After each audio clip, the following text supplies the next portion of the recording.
देख रहा था कि कार कैसे ड्राइव कर रही हो। मैं जहाँ से आया हूँ वहाँ ये चें पौ करने वाली गाड़ियाँ नहीं है, इसलिए सीख रहा था। वाह, तुम बस देख कर कार चलाना सीख लोगे? इसके लिए ड्राइविंग स्कूल जाना पड़ता है और बिना लाइसेंस के कार ड्राइव नहीं कर सकते। लेकिन तुम्हें यह कैसे पता होगा? पता नहीं दादी ने मुझे किसके साथ फंसा दिया। ये सुनकर वेद मन ही मन बोला, लाइसेंस ये तो जल्द बनवाना पड़ेगा फिर। वैसे भी यहाँ भागने के लिए सड़क कम, गड्ढे ज्यादा हैं। जल्दी वो लोग 5 स्टार रेस्टोरेंट पहुंच गए। अमित और बाकी सब अंदर गए, लेकिन वेटर ने जब वेद के साधारण कपड़ों और रबड़ की चप्पल को देखा तो उसे नीचा दिखाते हुए बोला, ड्राइवर्स और सर्वेंट्स यहाँ अलाउड नहीं है। कियारा ने गुस्से में वेटर से कहा, ये मेरे साथ है। उसने फिर घूरते हुए वेद को देखा और मन ही मन बोली, ये हर बार मुझे शर्मिंदा क्यों करता है? अगर आज इसने हेल्प नहीं की होती तो इसे साथ लेकर भी नहीं आती। टेबल पर बैठते ही सबने अलग अलग तरह के क्यूजीन्स ऑर्डर किए, लेकिन वेद ने अपनी देसी रोटी सब्जी मंगवाई। तब अमित ने बात शुरू की, वेद तुमने फेक इनवॉइसेस कैसे पकड़े? तुम्हारा एनालिटिकल माइंड तो कमाल का है।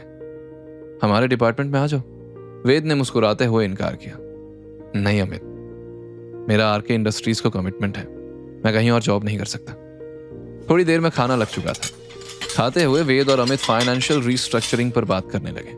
वेद को हाथ से खाना खाते देख कियारा बहुत एम्बैरेस्ड फील कर रही थी, पर वेद को इस बात से क्या ही फर्क पड़ने वाला था कि कोई उसके बारे में क्या सोचता है। वो उल्टा बहुत क्यूरियस था कि अमित और उसकी टीम कैसे काम करती है।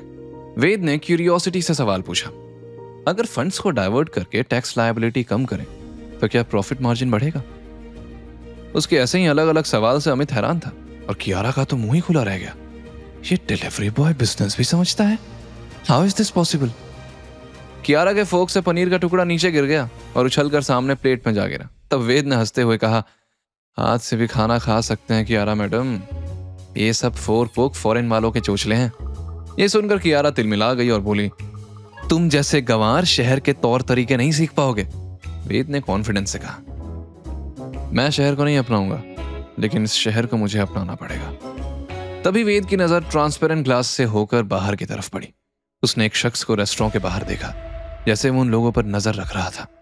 वेद सस्पिशियस होकर धीरे से बोला, कियारा मैडम, लगता है कोई प्रॉब्लम होने वाली है। यह सुनकर कियारा ने तंज कसा, तुम्हें तो हर जगह कॉन्स्पिरेसी नजर आती है। उसने ये कहा ही था कि तभी उसका फोन बजा। कियारा ने कॉल उठाया तो ऑफिस के सिक्योरिटी हेड की आवाज आई, मैडम जल्दी आइए, कंपनी में आग लग गई है। ये सुनकर कियारा का चेहरा सफेद पड़ गया। उसे अपने कानों पर यकीन नहीं हो रहा था। कंपनी में आग लगने के बाद पता चलते ही वो उठ खड़ी हुई और उसके साथ बाकी सब भी उठे, लेकिन वेद ने काम नहीं बोला, कुछ नहीं होगा, आप सब लोग खाना खत्म करो। कियारा चिल्लाकर बोली, आर यू क्रेजी? सब खत्म हो जाएगा, सारे पेपर्स जल जाएंगे। तुम्हें यहां बैठना है, बैठो। लाइफ में पहली बार इतना महंगा खाना खा रहे हो ना। मैं खाना वेस्ट नहीं करता कियारा मैडम, वेद ने सख्त लहजे में कहा। उसकी बात अनसुना करके कियारा, अमित और टीम गाड़ी की तरफ भागे और जल्द ही कंपनी की तरफ निकल पड़े।